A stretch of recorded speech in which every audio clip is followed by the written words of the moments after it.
Okay, let's see. Right. Are there any questions before we get started? We're going to get back into chapter 8, which is alkenes and then their preparation through these elimination reactions. And we're almost done with E2 and then we'll move on to E1. Are there any questions before we get started? Okay, so what stereoselectivity is, well, let me just refresh real quickly. So E2 reactions have what's called regioselectivity. And what regioselectivity is going to do is compare possible placements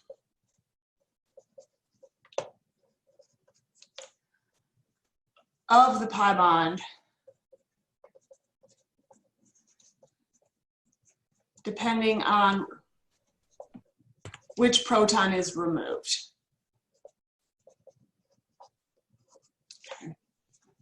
And so what that means is that you can either have your major product be Zaitsev, which is a more highly substituted alkene, but you have to pick a small base, or you can get a minor, or your major product could be called the Hoffman product, which is going to be the less highly substituted alkene. So what that basically is going to mean is when you make an alkene, the Zaitsev and the Hoffman product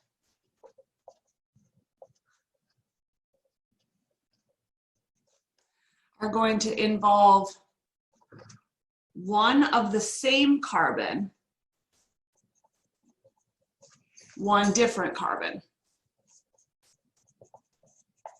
Okay, and so if we look back at that quickly with, it doesn't matter which we choose. Oh, that's not where the bromine is supposed to go.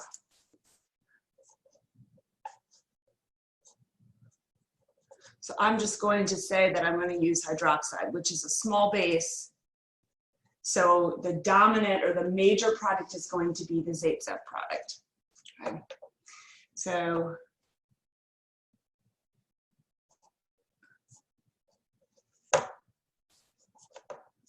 this is Zaitsev, this is Hoffman. Okay. So in the Zaitsev product, this carbon and this carbon are the same. So they're both like carbon 2 in the molecule. But the Hoffman product uses this, the Zaitsev product uses that. So this would be 1 butene, this would be 2 butene, because the carbons involved are 2 and 3 relative to 1 and 2. Okay, so one of the same carbons, one different carbon. So the difference between regioselectivity and stereoselectivity is that your products are going to involve the same carbons. Okay, you'll have a major product and a minor product, and they'll share the same carbons. But what stereoselectivity means is, are you going to make a cis product or are you going to make a trans product? Okay. Are there questions about this review about this is major, this is minor of the E2 elimination regioselectivity?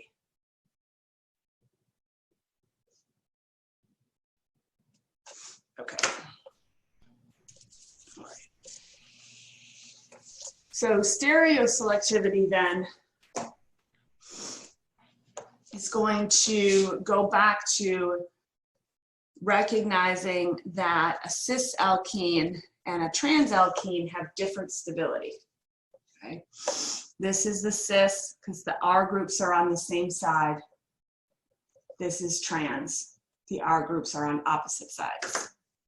Okay, and remember, if you use, you know, a space filling model or put the atoms in the place where they would go, if you write them out, you're going to end up with steric strain between the methyl groups because they're going to be too close to one another. Okay. These can't interconvert, so you can't do, use conformations. Like this isn't a conformational rotation. You cannot rotate around this pi bond. If it's cis, it's locked in place by the pi bond. If it's trans, it's locked in place by the pi bond. You can convert them chemically, but you'd have to break bonds, allow for rotations, and then remake the pi bond. So because of the steric strain, this is less stable. This is more stable. Okay. So what we're going to do before we write out the mechanism is we're going to draw an energy level diagram where we have progress on the x-axis, and this can just be, it could just be G, the Gibbs free energy of the process is fine. Okay.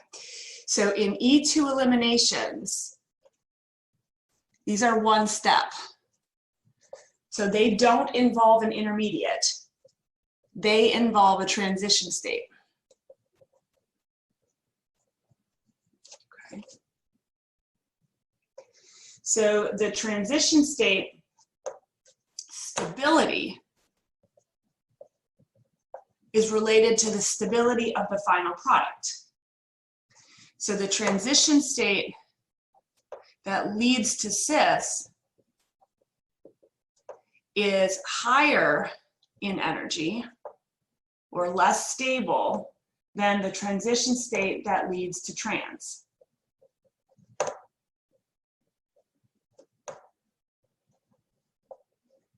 So if these are your reactants and these are your products, the cis transition state would be here.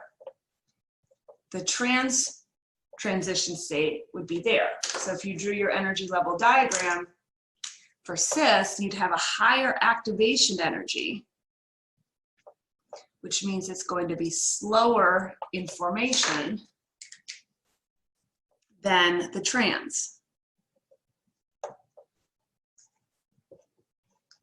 So the trans product, well, they're actually, I have to change this. They're not even the same stability as products.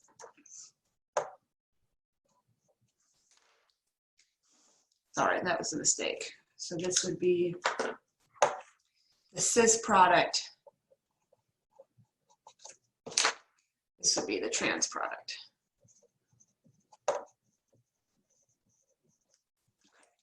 So if this difference isn't high enough that you're going to see no formation of cis, you're just going to see the formation of cis as a lower percentage of your total product form relative to the trans product. So if we look at an example of a reaction here, we have a secondary alkyl halide.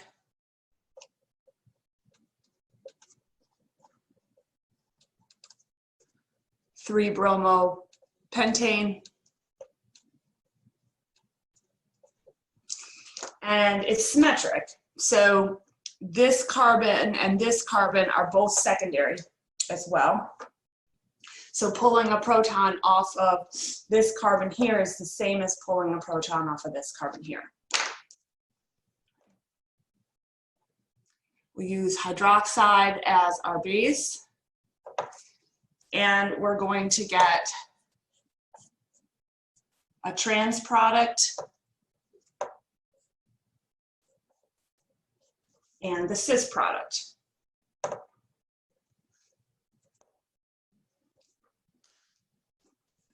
Trans then will be major. Cis will be minor.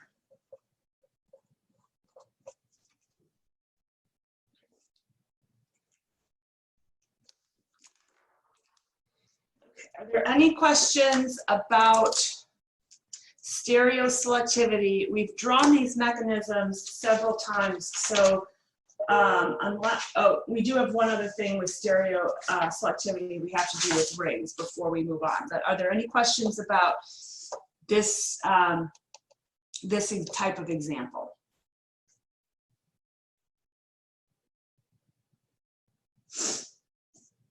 Okay. All right, so stereochemistry or stereoselectivity for E2 elimination on substituted cyclohexanes.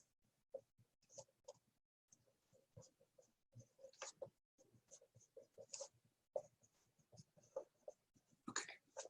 So the first thing we're going to do is draw cyclohexane as a chair.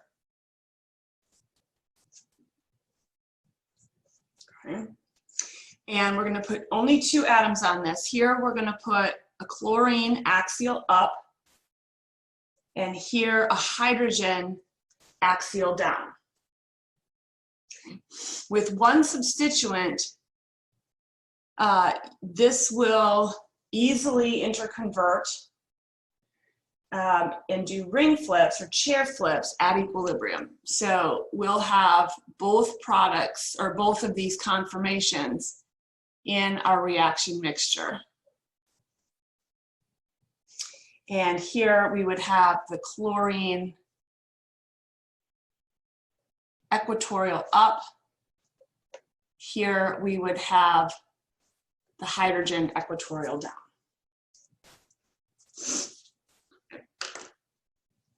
Now, if you ask yourself which of these 2 is more stable at equilibrium, it's the chair on the right. So this is the more dominant at equilibrium because you've relieved the 1,3 diaxial steric strain that is present in the chair on the right.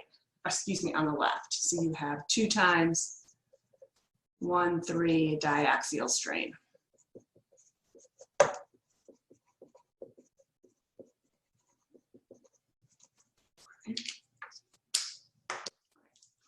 But the ability of these 2 different conformers to participate in E2 elimination is not the same. This species will not participate in E2 eliminations.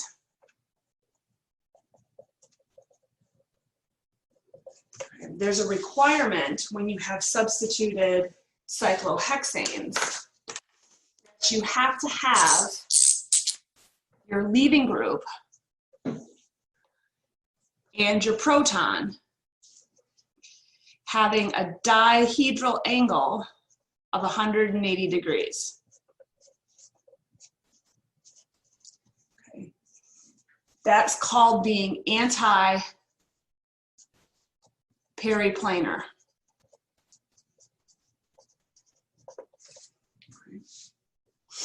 So you will not get it, so you get no alkene here.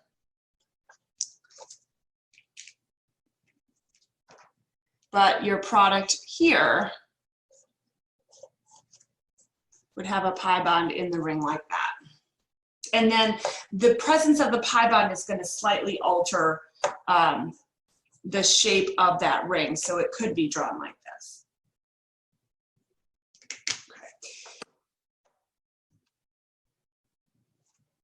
When you have this conformation, the one on the right, the dihedral angle here is only 60 degrees. So you need this conformation. Now you might be wondering, how do you know this if you only have one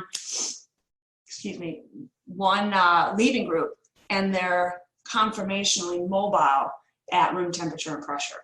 So in order to have evidence of this, you would actually need to have a dye-substituted ring. And if you want me to go through how you would analyze a dye-substituted ring, I'm more than happy to. Otherwise, that's something that you could do on your own, and we can move on to E1. So we either, and somebody's got to say something. We're either going to move on, or we'll look at an example of a dye-substituted ring.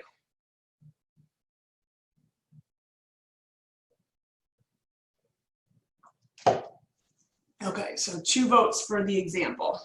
Here we go. Okay, so what happens if you have a dye-substituted ring?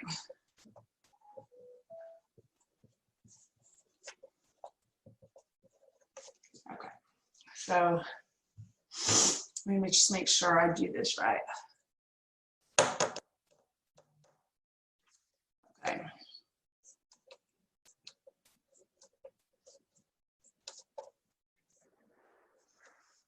So what I'm going to do is I'm actually going to have 2 different rings. They're not going to be conformationally able to move. And the reason I'm going to do that and say that is because I'm going to put a tertiary butyl group here. Okay. And we didn't really discuss this, but this tertiary butyl group is so big that it locks the ring in one conformation.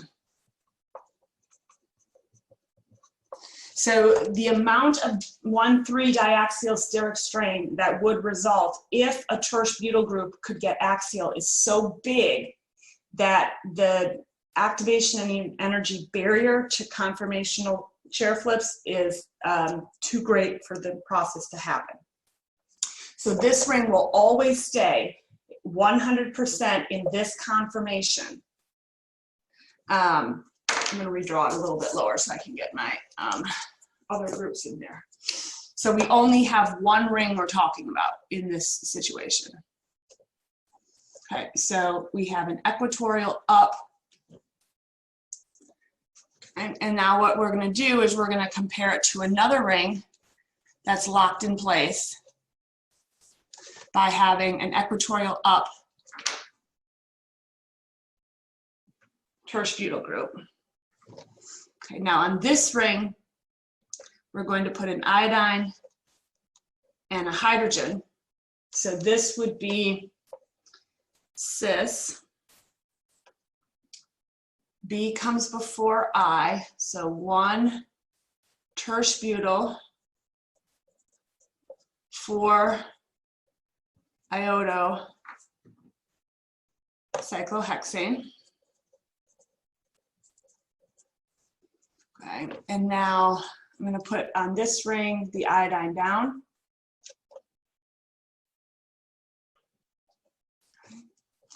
And this up down would be trans.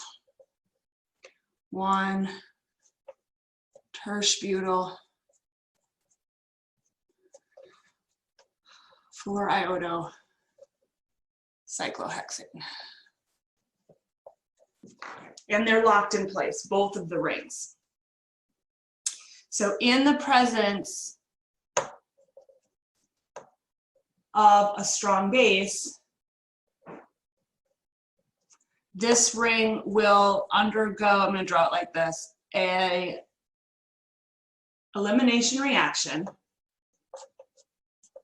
to form the alkene product. If I put this one into the same conditions, you're going to get no reaction. Okay, because there's no anti-periplanar alignment of the iodine to a hydrogen when you have a tertiary butyl group that will lock the iodine in the equatorial position. So this cannot form the other conformer. Okay, so these cannot, this, and neither can this. This cannot rotate either.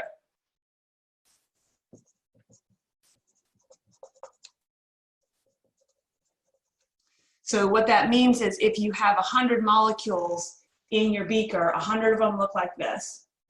If you have another beaker, 100 of them look like that, as long as you picked from the right bottle. And then in the conditions of the base, you would get no elimination reaction here, but you would get an elimination reaction here.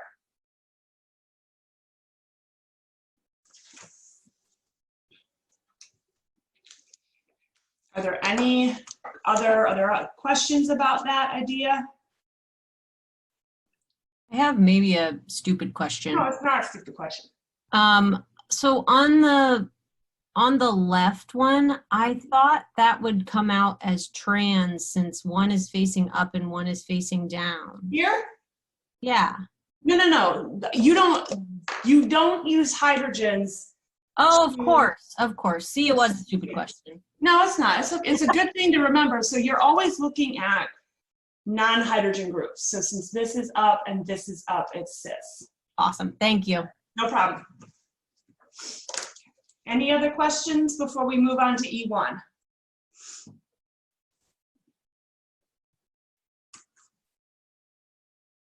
Okay.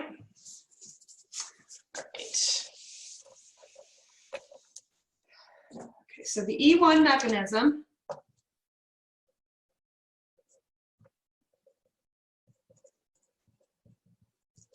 so this is a two-step elimination. Okay. And we have to lose the leaving group in the first step, then do a proton transfer. Okay. And the product, again, is an alkene.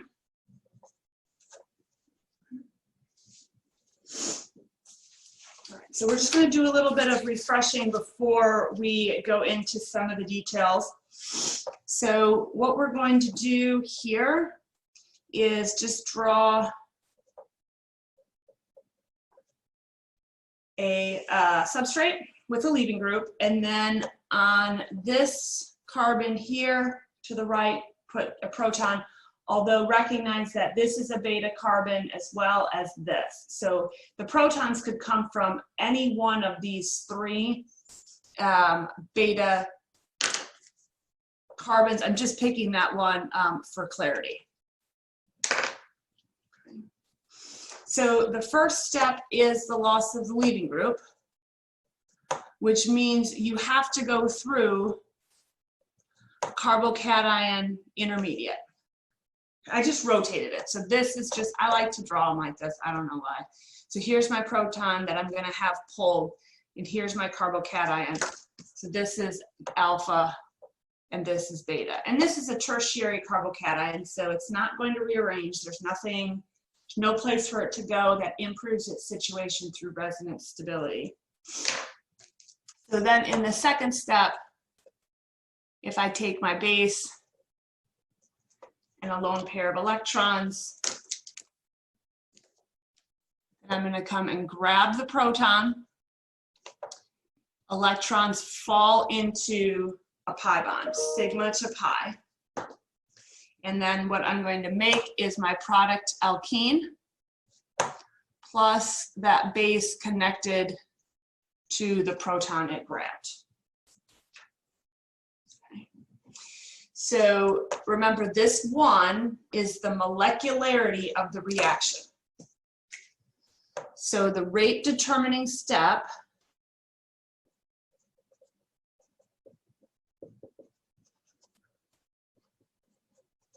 is the loss of the leaving group. Okay. So the rate only depends on the concentration of the substrate. Okay. So if you want this reaction to speed up, you add in more substrate. Okay.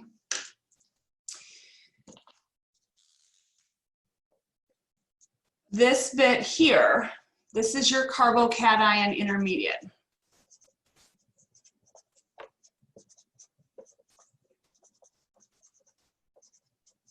So anytime you have a reaction that requires you to use a carbocation intermediate, it specifies the type of substrate you have to use. So only secondary and tertiary substrates can participate in E1 eliminations. So primary will not, and that's a difference between E2 and E1. So in the E2 elimination, as long as you had 2 carbons, E2 could work on a primary, a secondary, or a tertiary substrate, tertiary actually being the fastest. In this case, tertiary will still be the fastest because it will form the most stable carbocation, but only secondary and tertiary substrates can participate. We will, at the end, make a chart to kind of keep this stuff organized, but the secondary and the tertiary substrate are a requirement for E1 elimination. Okay. Okay. Questions about this before we look at, so we know the requirements of the first step. We need a secondary or a tertiary substrate that has a good leaving group in order to make our carbocation intermediate. So now we have to look at this to move on to the second step.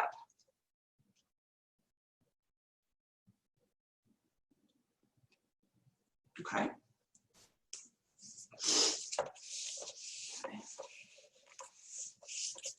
All right. So once you have your carbocation intermediate,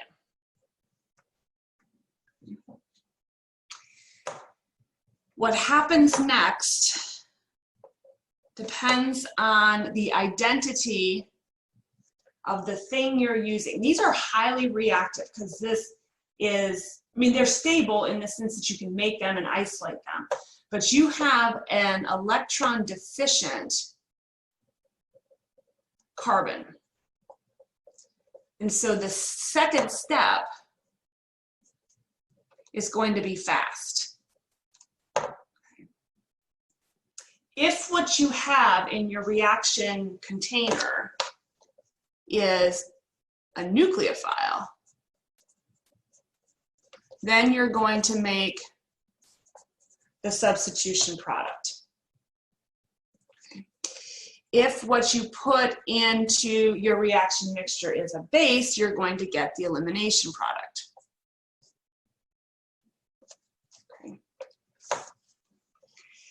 We're going to talk about what makes something a good nucleophile and makes something a good base. But at this point,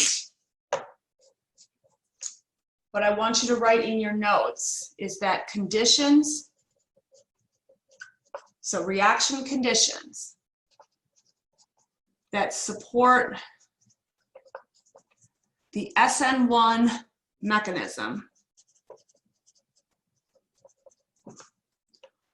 also support the E1 mechanism with few exceptions.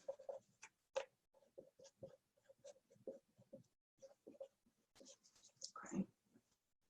So what that means is that when you perform these reactions and you go through a carbocation intermediate, you almost always get a mixture. Okay. The only way that you can sway the reaction to go in this way is if you use something that's always a nucleophile, never a base.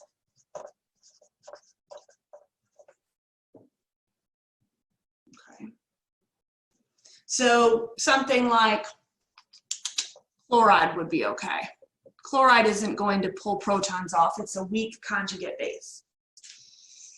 If you want to go in this direction, you have to use something that's always a base never a nucleophile.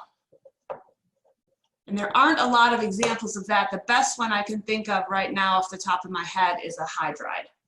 If you used a salt like lithium hydride, you would get a hydrogen anion that is not nucleophilic, so it'll grab a proton. So almost always you get a mixture unless you can do one of these two things and force it to go in one direction. But still, there's always a chance for the mixture. All right, are there questions about that? We have to do some tidying up of this section, like talk about regioselectivity, talk about stereoselectivity before we go into mechanisms and things like that, and then talk about competition.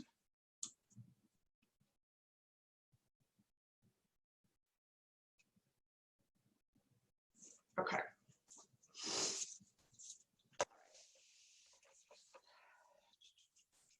So the first thing that we have to do, or we will do, because that's what we did first for E2, is to talk about regioselectivity.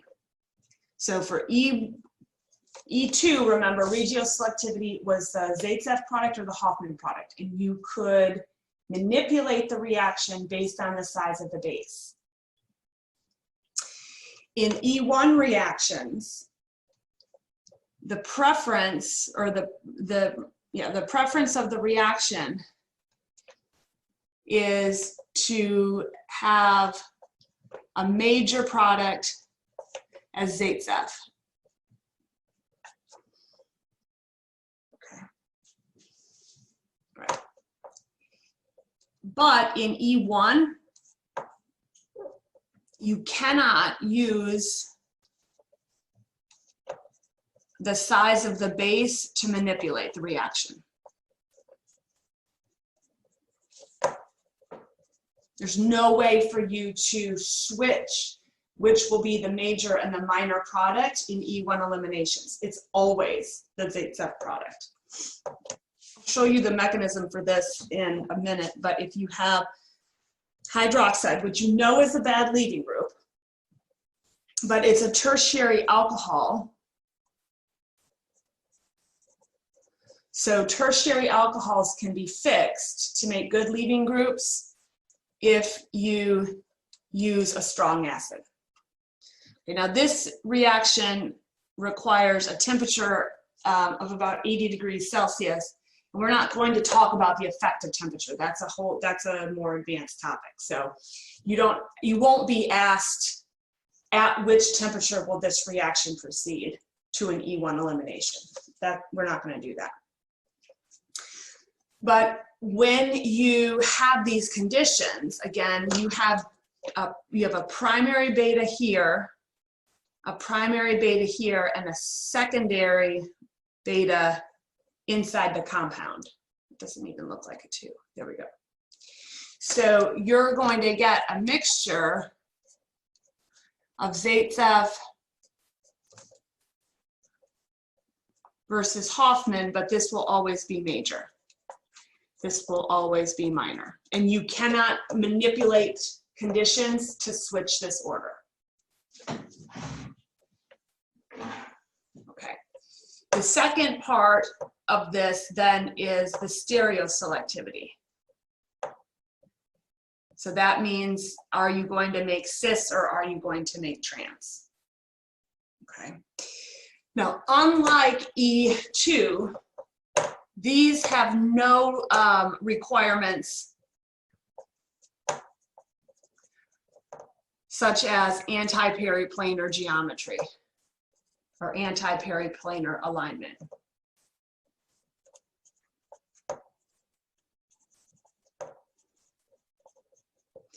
However, trans is always more stable than cis.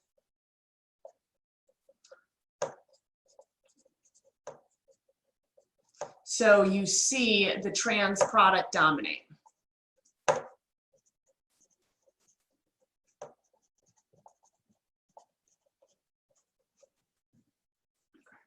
So in this case, if you now use this secondary alcohol, and again, we can use the same reaction conditions, concentrated sulfuric acid with a little bit of heat.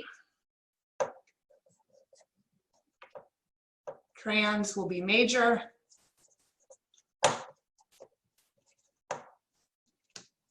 Cis will be minor.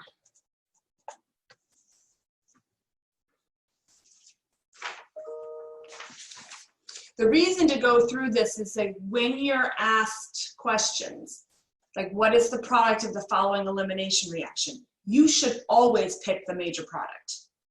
So if it's an E1 elimination, always pick the Zaitsev product.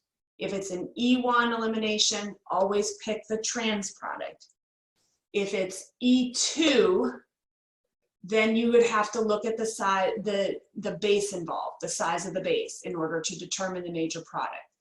The stereoselectivity is going to, for E2, also lead to trans products, but if your substrate is a ring, you have to make sure you can get anti-periplanar. So there are some similarities and there are some differences.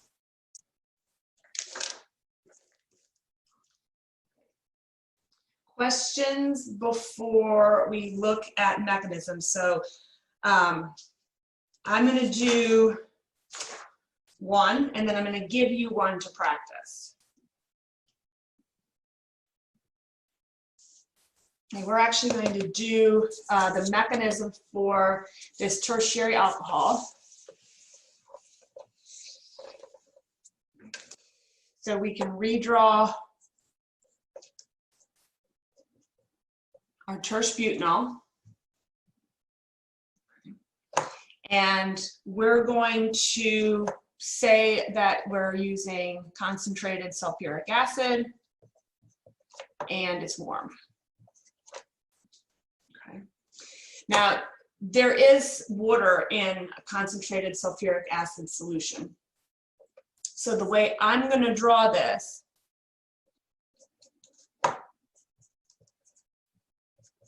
there's a delivery guy at my house. I will be right back.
Sorry about that. Okay, so we have our tertiary alcohol,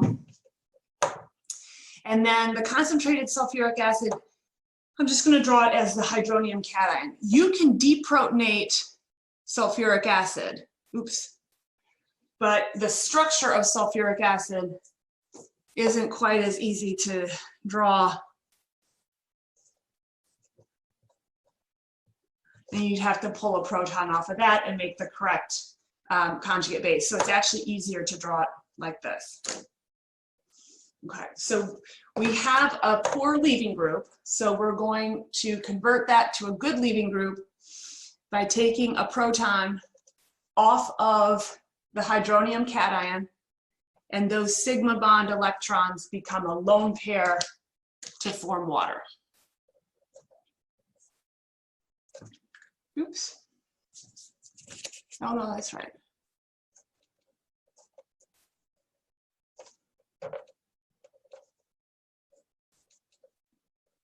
Okay. Now, this is a good leaving group. The oxygen doesn't want to carry a positive charge. It'll pull electrons out of that sigma bond. you'll lose another water molecule or generate another water molecule, and you'll end up with a tertiary carbocation. Now you're just going to draw a proton on there so you have something to take. Water is strong enough to pull the proton off. Electrons come down to form the pi bond. And then you have product, and you actually regenerate. It's actually a catalyzed reaction. You end up regenerating the hydronium cation that you used at the beginning.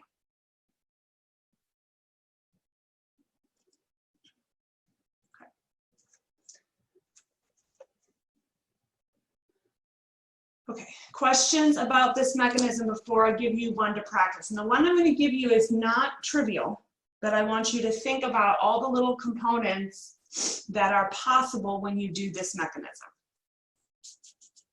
Okay. And I want you to go by E1.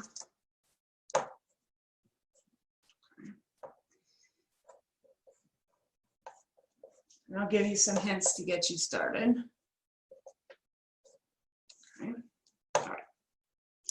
And what I want you to use is ethanol.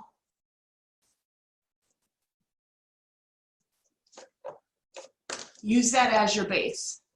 So use the lone pairs to deprotonate. So what I want you to do is I want you to find alpha, find the beta hydrogens, and then I want you to remember that you have to make the Zaitsev product, which has to have the highest number of R groups possible on that alkene.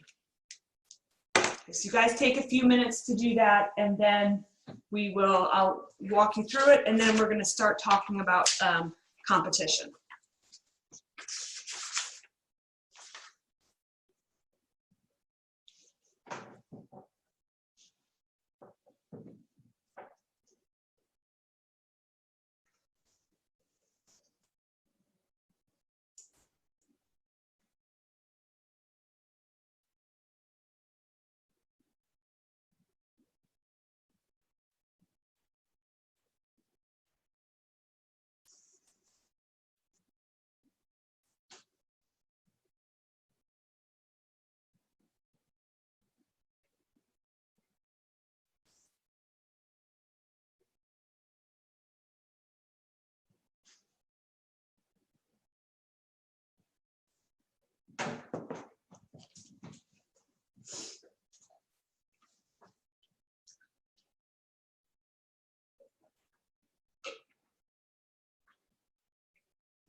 Okay, does anybody need more time?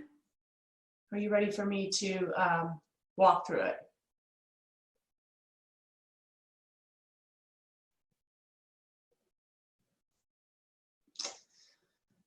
Okie dokie. Nobody's saying anything, so I'll just start. So the alpha carbon has to be the carbon with the leaving group.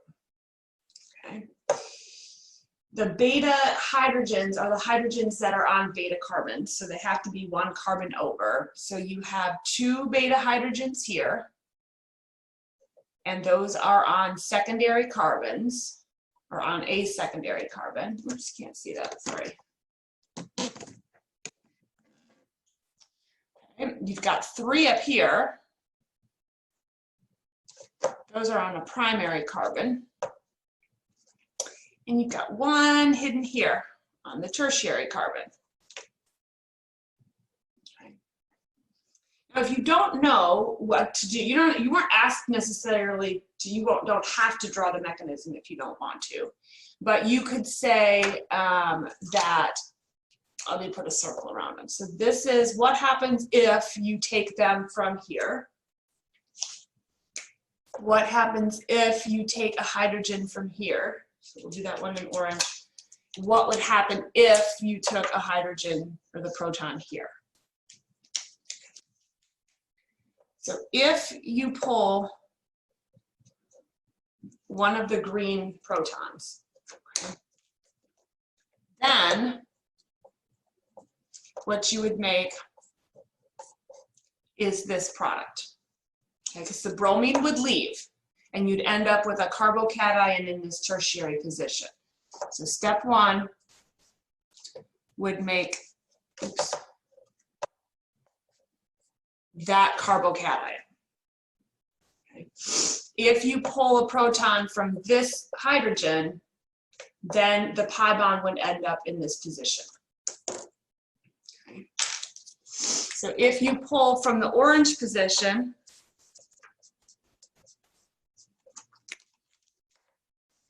then you would be making a pi bond from here to here.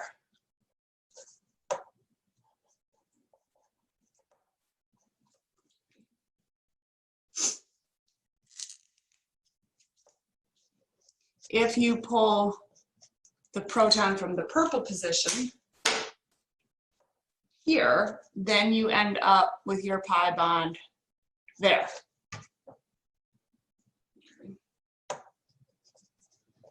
So you could, that is the worst cyclohexane I've ever drawn. I can't see it. Better. This is vinylic, this is vinylic.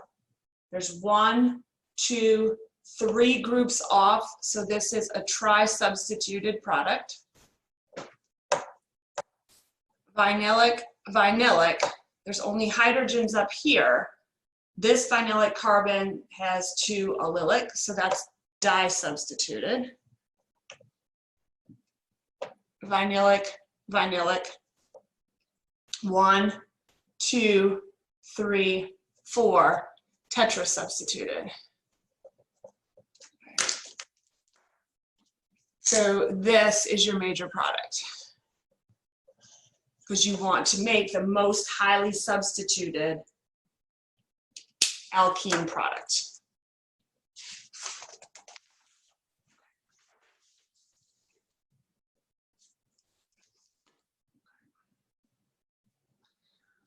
Are there any questions before we start talking about the competition? Could we do one more practice problem of those? Yeah, sure. Let me grab one from the book.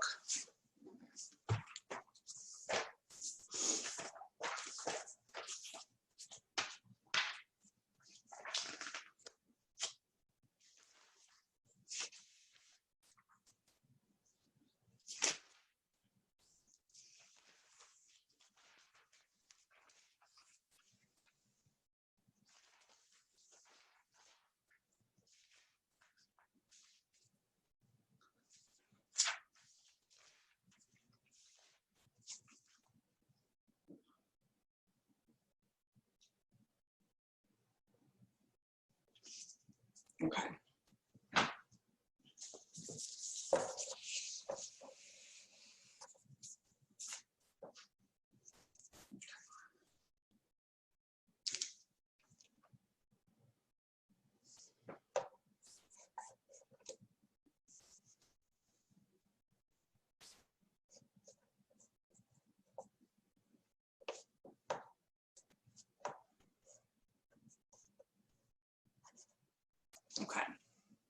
So I want you to do an E1 elimination for here, for this compound. If you had to name this, you'd have to do stereochemistry, substituents. This one's kind of a monster, but we're just going to leave it like this. We won't worry about R and S unless it's just for naming something. And maybe that's going to be the easiest way to do this. Draw the carbocation that you would get out of the loss of the leaving group. And then find or check your beta carbons. Draw all possible alkenes. And then identify the most stable.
Does anybody need more time or want more time?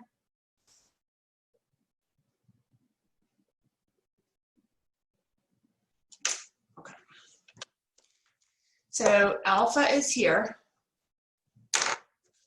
which means when the leaving group leaves,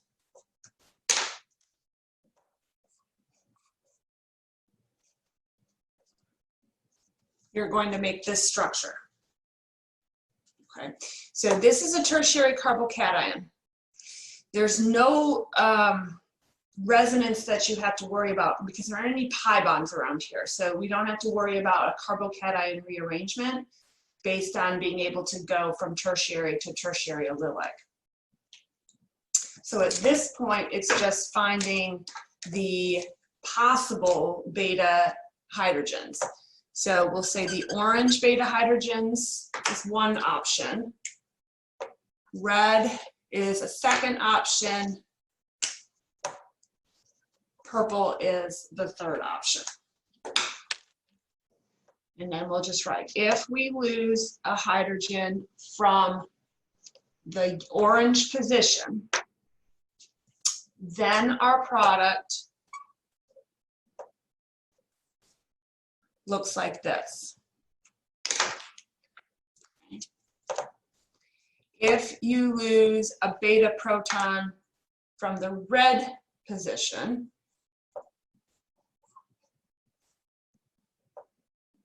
your product looks like that. And then if you lose from the purple position,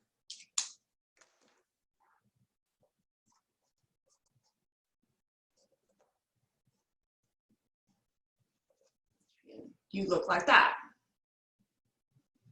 Okay. Then you could put a dot on your vinylic carbons and count the number of things off, non-hydrogen things off the dotted carbons. 1, 2, so this is di-substituted. 1, 2, 3, tri-substituted. 1, 2, 3, 4, tetra-substituted. So your major product would be this. You shouldn't, when you approach these problems, you shouldn't feel like you have to go from here to here in one step. Okay?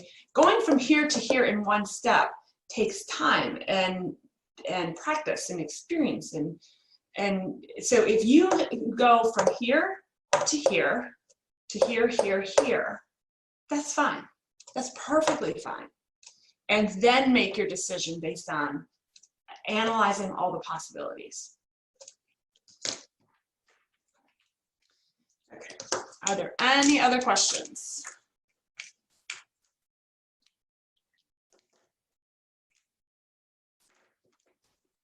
Okay, so we're going to move on now then to section 8.12. I'm trying to remember to tell you what sections we're in. Sometimes I forget. So, okay, so 8.12 is starting to say, well, elimination versus substitution. Okay. So is it E1, E2, SN1, or SN2? Which of those mechanisms is going to dominate under a specific set of conditions? Okay. So the first thing that there is that we can say is that sometimes there is only one path possible. So like in the example of if you have the tertiary alkyl halide and you use what is going to be in our list of strong bases, and negative oxygen species are strong bases, you're going to only form one product by an E2 mechanism.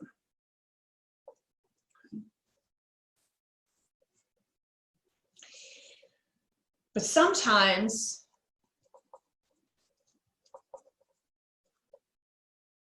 multiple pathways are possible. So if we take that same alkyl halide, and now instead of putting it into like a methoxide solution, we put it into methanol. Now we're going to get this product by E1 and this product by SN1. So not only now do we need to be considering the type of substrate we have, but we have to consider what is the job of the reagent that we're putting into our reaction. Okay.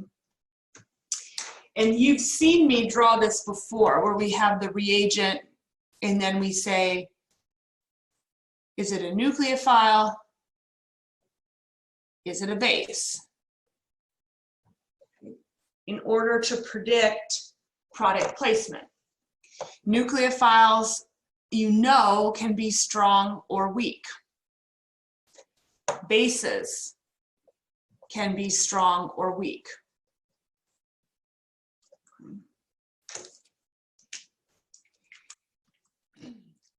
Just because something is a strong nucleophile doesn't mean it's going to be a strong base. Okay. Something acting as a nucleophile, that's kinetics. Okay. How quickly does the nucleophile attack? It's hard to see that green, sorry. Basicity is thermodynamics. And thermodynamics is linked to equilibrium. And we know that we're going to go from low pKa to high pKa. So we have a lot of sort of ideas we have to keep in mind. And we've talked about what makes a good nucleophile a little bit, and we had a chart in chapter 7, but we'll talk about them again now. Okay. So nucleophilicity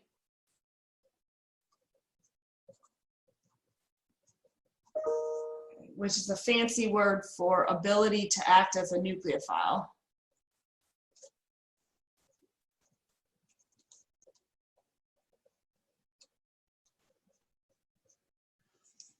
Has to do with primarily two main things.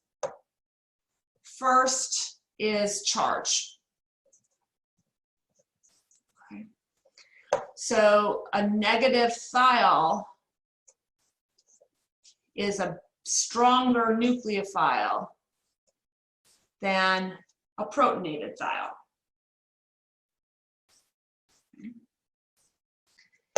The second is that idea of polarizability, how squishy something is. How squishy is the electron cloud? The bigger the atom, the squishier the electron cloud.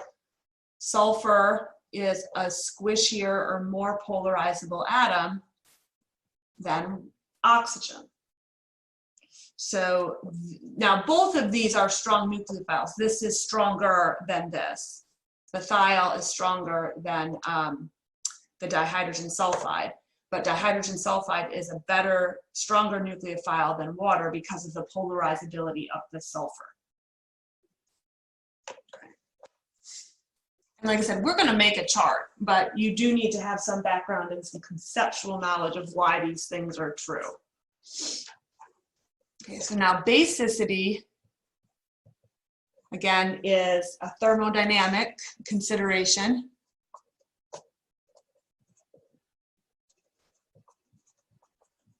Which is asking you the position of the equilibrium.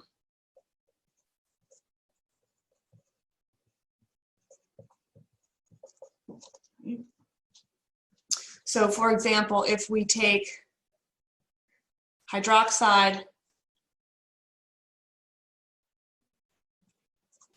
and we put it into solution with a carboxylic acid,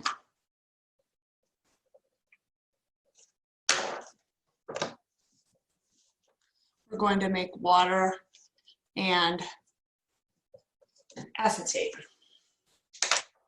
Okay. The pKa of carboxylic acids is about 5. The pKa of water is right about 16. He said 15 is okay, but right around 16. So this equilibrium is dominated in this direction. Okay. You always go from the side of the stronger acid to the side of the weaker acid. But you also always go from the side of the stronger base to the side of the weaker base. So hydroxide is a strong base. Okay. All right. So you can use pKa to help you determine the strength of a base, but you can also use Areo. Okay, and remember, Areo is atom identity, which atom is holding the charge. And here you have to go group versus period. They're in the same group, you use in the same group you use size.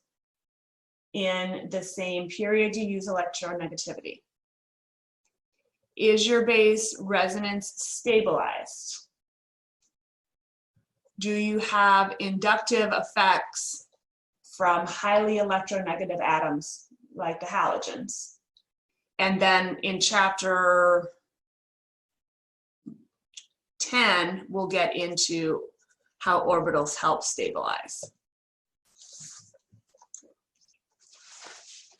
So in terms of questions, this slide or this piece of information is conceptually how you can justify whether something is going to be a strong nucleophile or a weak nucleophile based on charge and polarizability versus when something's going to act as a base.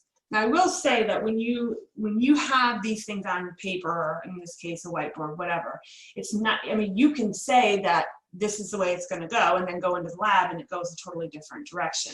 So there's a little bit of a disconnect between the lecture and sometimes what you see in the lab, but still have to start somewhere. So we're always going for the most likely event based on data that we've seen and things that we know to be true. Okay, so let's make a list 1, and then we'll make list 2. Okay, so list 1, or chart 1, is going to be a 4-quadrant bit where we have things that act as nucleophiles only. And again, this is when we put it on paper and we have to classify it, we're going to say it acts as a nucleophile only, even though if you did it in lab, you might see some basic behavior of that species. All right. Over here, base only.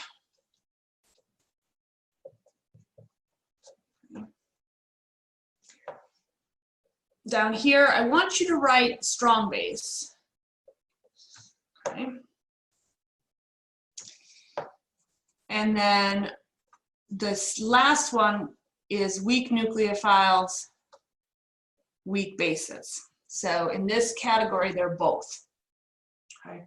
Now in the strong bases, your textbook will sometimes use strong bases as nucleophiles, because in the lab sometimes they do, but for paper work, the strong bases are going to work as base only, but they're not quite as firm of an assignment as up here.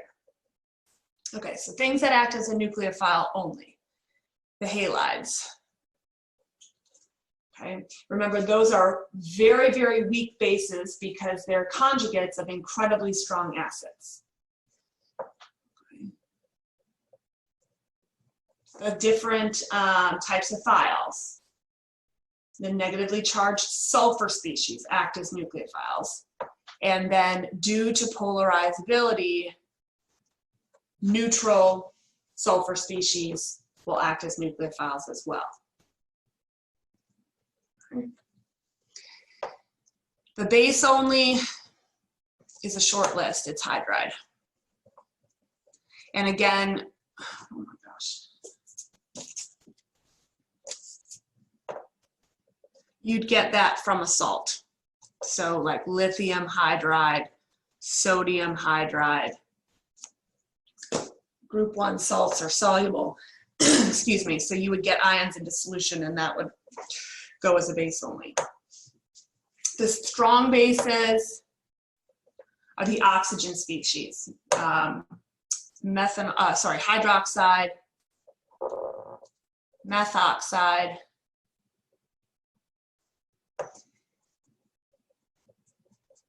ethoxide. You know terse butoxide is. Okay, but then you had a couple of other strong bases that were big and bulky that would go by to make the Hoffman product during the E2 elimination, and those were diisopropylamine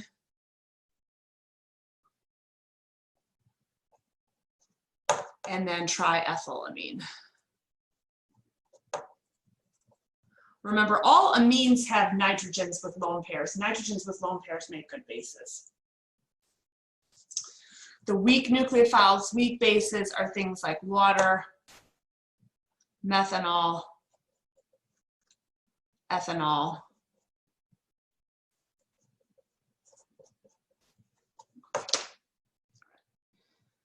Terse butanol wouldn't make a very good nucleophile because it's so big. I don't think it would really do much, but I'm not sure. We'd have to look it up. Okay, so this is list 1. Flashcards to help keep this organized. Okay. Does anybody need more time with list 1 before we go on to list 2?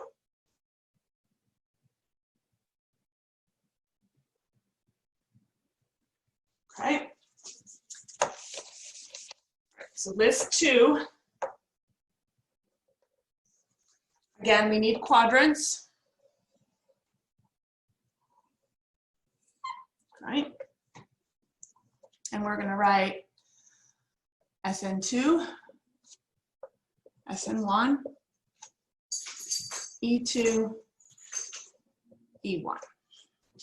Right? Substrate, leaving group, nucleophile, solvent. And you're going to write that list in each of the 4 quadrants. The only difference is when you do the eliminations, you have to write base.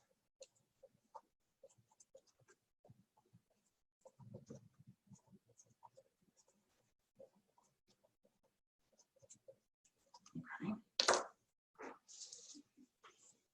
And now we're going to fill this in.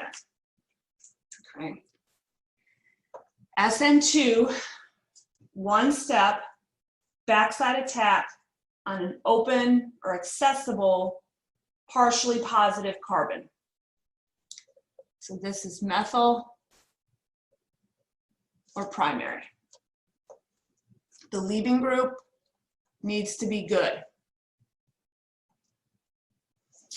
The preference for the nucleophile is to be strong, because you're attacking something partially positive. So you're looking for lone pairs and a negative charge, or sulfur stuff. The solvent needs to be polar aprotic. Okay, you need to stabilize. So you need to stabilize any cations, but you need to leave anions alone. Anions from the nucleophile alone, so that it's high enough energy to attack your partially positive carbon. Okay. SN1 is a 2-step reaction, requires you to go through a carbocation intermediate. Write secondary here because they will do SN2, but secondary, tertiary. Right? Tertiary for sure, secondary, other conditions. Leaving group has to be good.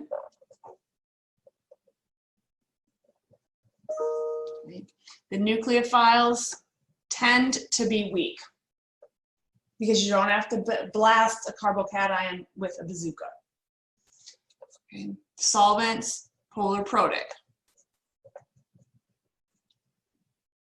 Right? In E2, all you have to do is have a base find a proton. So primary, secondary, and tertiary all work. But you need a good leaving group. Okay. Weak bases, wait. Strong bases here. Okay. Because it's a one-step reaction, you just want the strong base to bump into the outside of your substrate. Solvent, not picky. Okay. E1 requires the carbocation.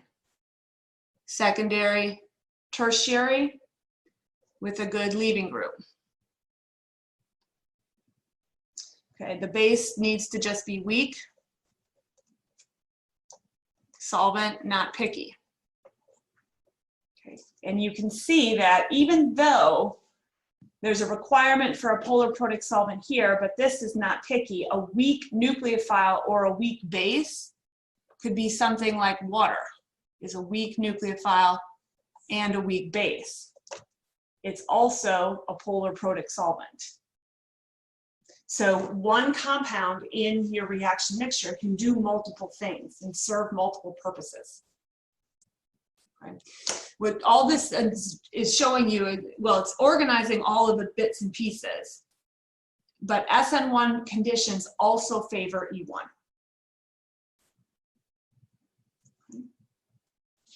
Right. So I've got some example problems that we can do to go through, and I can show you sort of how I go about trying to predict the product and the mechanism. And we'll go through those. And then probably what we'll do is move into chapter 9, because there's some things that I want you to try to work on overnight tonight, just terminology stuff. And so I'd like to get that presented today. And then if you have more questions, we can always come back to this before the exam on Monday. All right, are there questions before we practice? Okay.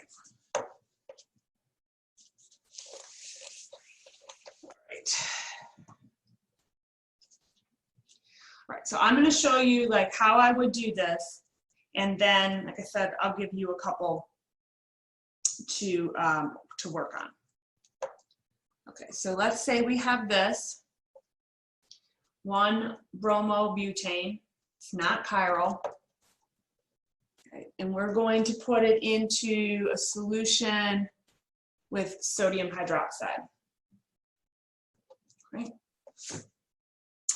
And we're going to make a table, and we're going to write substrate, leaving group, nucleophile / base, solvent,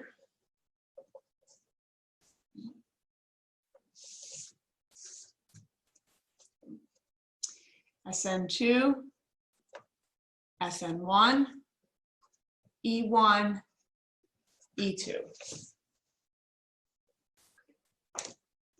Now, the easiest place to start is with the leaving group. So the leaving group is a bromine, which is a good leaving group in all 4 reactions.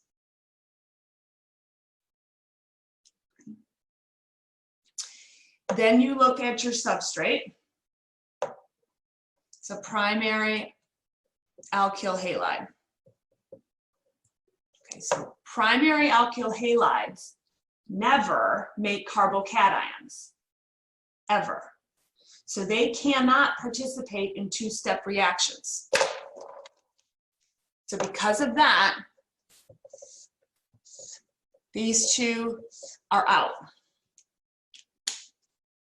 because it can't make a carbocation. Okay. So this is a good substrate for SN2. It's a good substrate for E2. Okay. Then you look at the nucleophile or the base, and that's up here. So sodium hydroxide will break into sodium cations and hydroxide anions. Hydroxide anions has a negative oxygen species, which means it's a strong base, which means it's more likely to be an elimination reaction and pull a proton than it is to be a nucleophile and attack the carbon. Okay, you don't have information about the solvent, but it would be polar so that you could get the sodium hydroxide into solution. Okay, if it was water, it would be polar protic. Let's just say it's water, polar protic, which would mean that this cannot work because SN2 reactions prefer polar aprotic solvents. So from this list, you would say the most likely mechanism is E2, and your product is going to be an alkene. Okay. E2 mechanisms are one step. Oops.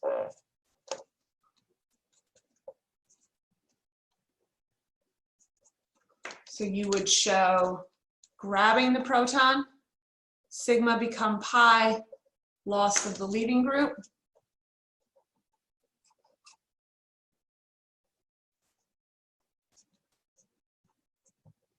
To make your alkene and your bromide from the trash.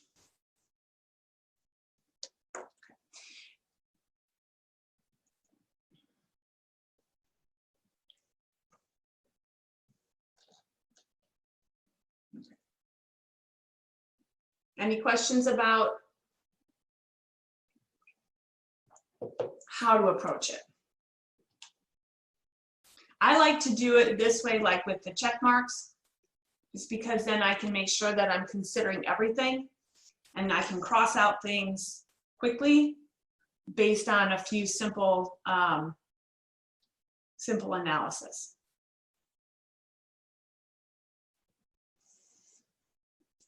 Okay, I'm going to give you a practice problem unless anybody has any questions about this.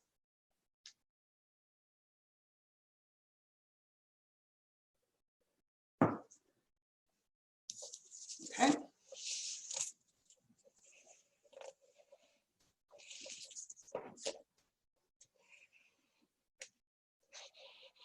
Okay, let's do another one.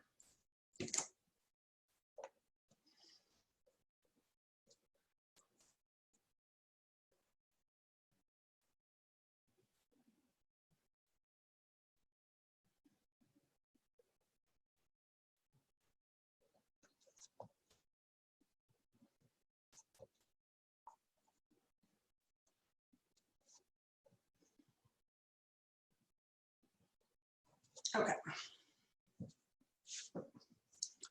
So that's all, that substrate with sodium thiol in DMSO. You guys take a few minutes and don't worry if you don't make it all the way through. Just try to get to where you have a couple things that you are sure of and a couple things, or at least a couple things that you're sure of. A couple check marks in the box.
Does anybody want more time?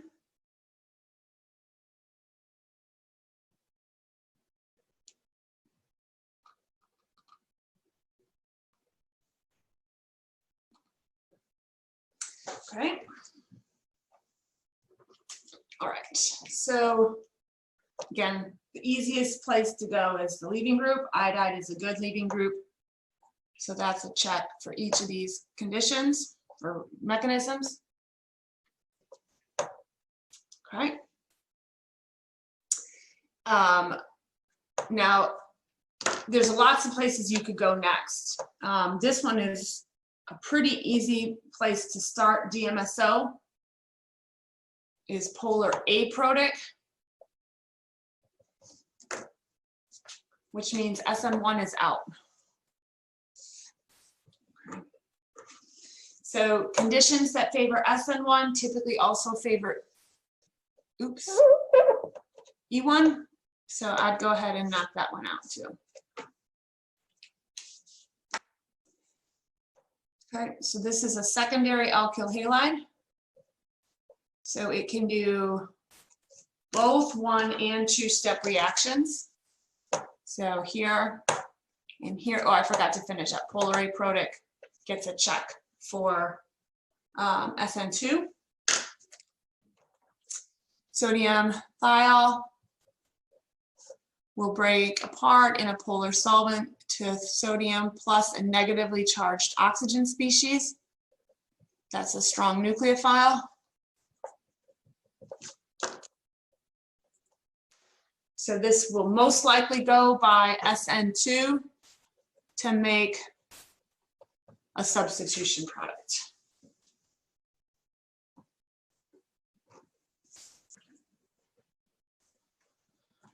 Okay, let me look at what I want to tell you from chapter 9 before we look at whether or not we have time for one more.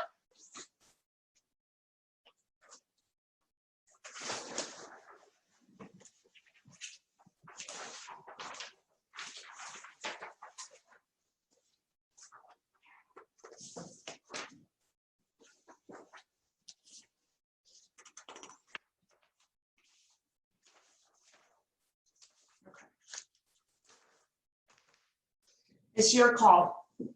Whatever you guys want to do. We can either do one more problem. You can ask questions about this problem. If you have any questions from 7 or 8, substitution or elimination, before we move on into addition reaction. So exam 3 is going to be pretty reaction heavy. I have a quick question. Sure. When we check mark all the good leaving groups, if it's not a good leaving group like an alcohol, then are those just all not checked? It just kind of feels like it's like a moot point. That is a good question. It's always important to look at the leaving group, because if it's a tertiary alcohol, you can fix it with protonation before you would just have an extra step. So like for example, if you had this substrate, I mean, the other thing is that like we're getting towards multi-step reactions. So when you have a multi-step reaction, let's say you wanted to make this into the thiol version, the SH version. So the way you would write that is you would say in step 1, you're going to treat with HCl, okay, which I've got to write this all out and then I'll show you how it would be written, which is going to make this product. And then now you have a good leaving group. So then in step 2, you could put in sodium thiol, and this is tertiary carbocation. I would want it to go SN1 polar protic in water. So you would see the different steps listed out. And then you would, let's just say you saw the final product here. Like, this is just saying you need a 2-step reaction. This is fixing the leaving group. This would be the substitution conditions. So there's 2 ways, I guess, or there's multiple ways you can ask the questions. If it's what mechanism dominates, those questions typically always have a good leaving group, because the leaving group really isn't the discriminating factor between any of the mechanisms. If it's how do you do this? How do you make this from that? Then you have to recognize that if you have a bad leaving group, you have to fix it first. So in the part of the question you were talking about is, which mechanism dominates? They're all going to be good leaving groups, because that's not the point of the question. But if the point of the question is, I want you to take this and make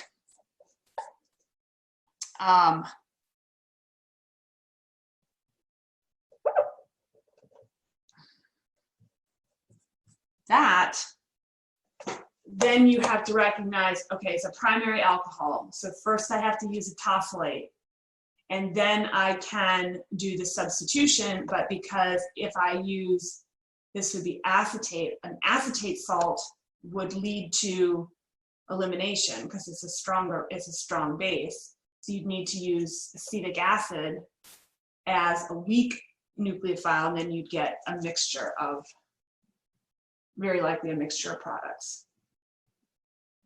So it's just depending on what the specific questions ask. Okay, so if I'm protonating the OH, can that happen in either a 2-step or a 1-step reaction? Or does it have to only happen in a 2-step? Well, you can only protonate to hydroxides to make them a good leaving group on tertiary alcohols. And then the tertiary substrates can participate in E2, SN1, and E1. So then after you protonated, then you would have to decide the conditions, and then these conditions would be similar. Okay, thanks. If you wanted to ensure that you went by E2, then you'd use a strong base in the 2nd step. So because you guys aren't doing lab, you're not seeing, it's very hard, I'm sure, to picture how these things work. So the first step in here would be to do the acid treatment. And this could be,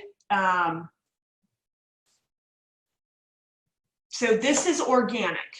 Okay, so this would be soluble in an organic solvent. Okay, this is going to be soluble in water.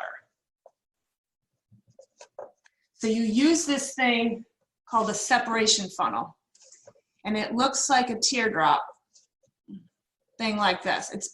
They can be pretty big. And they have a stopcock down here. Okay. So you would end up with 2 layers. Okay, so you would have the aqueous layer down here, which would have the HCl and the water.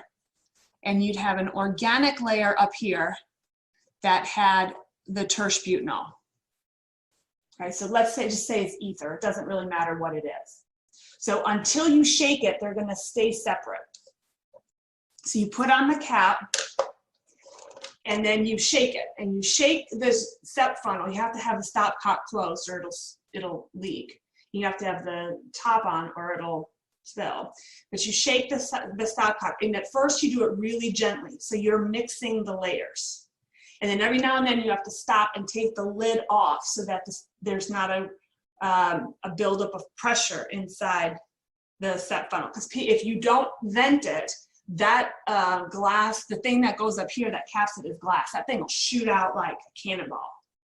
Okay, so first you shake gently and you vent, shake gently, vent, then you shake a little harder, vent, shake a little harder, and then finally you're shaking it like, you know, like you own it, okay? And so then what happens is this species has a change in solubility. So when this thing gets protonated, like this, it goes from the organic layer to the aqueous layer. Okay, then this would leave as water, which is fine because that's down here. And then you would make this, which is still soluble in water. Okay. Then you would drain this and you would put the aqueous layer that would have this in it into one beaker, and the organic layer, which would have unreacted compound, in another beaker. Then this stuff would go back into a SEP funnel with the new conditions to do the separation, or sorry, to do the substitution or the elimination or whatever you would want to do. So you're missing, because you can't do a wet lab, you're missing seeing how these things take place. It doesn't all just happen in one beaker all at one time.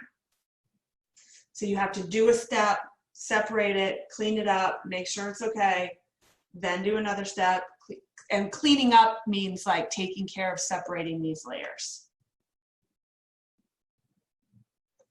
So and that's a hard part, like when you're trying to visualize what we're doing on paper versus something that you would do in the lab.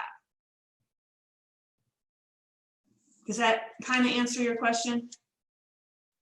Yeah, thank you. Okay, good. Okay, so what I want to do, I know we're running out of time, but I want to show you something on the chapter 9 slides that is going to be flashcards, so you can make those today, like you have nothing else to do, but if you could make those today and start, oh, there's 2 questions or something. Okay, Aiden and Jessica, we'll do one more tomorrow before we get started, because we're running out of time.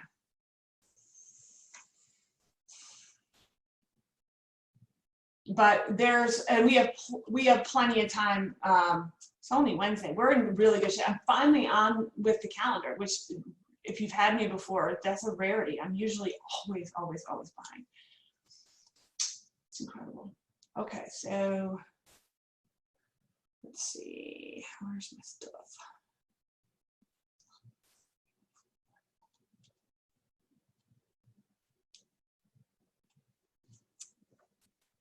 Ben, are you making fun of me for always being behind? That's okay. I know it's true. All right. I catch up. All right, 9. Okay. And I'll tell you a funny story about my life tomorrow. Okay. All right. So where I need you to go is this slide. It's the second slide. It's table 9.1. Okay. And what I need you to do is on your slide, you're gonna have a couple flashcards. Write this word, hydrohalogenation, and then write this reaction. Actually, that would probably be enough right now. And try to do the color code. So what you can see is what we're going to do is we're going to take alkenes and we're going to add something to each of the carbons in the alkene. That's called adding across a double bond. So if you add H and X, it's called hydrohalogenation. If you add H and OH, it's called hydration. H and H, hydrogenation.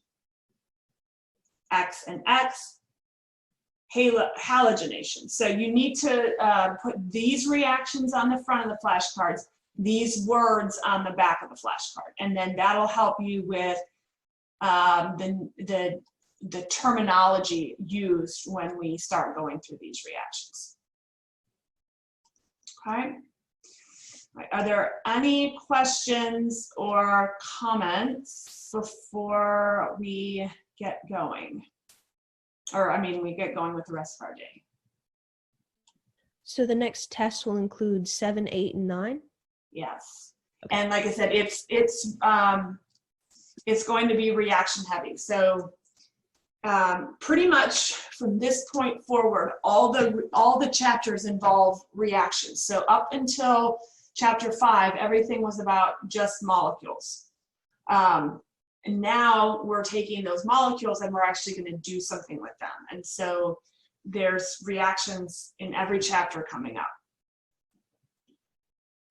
Okay, thank you. Yep. Any other questions?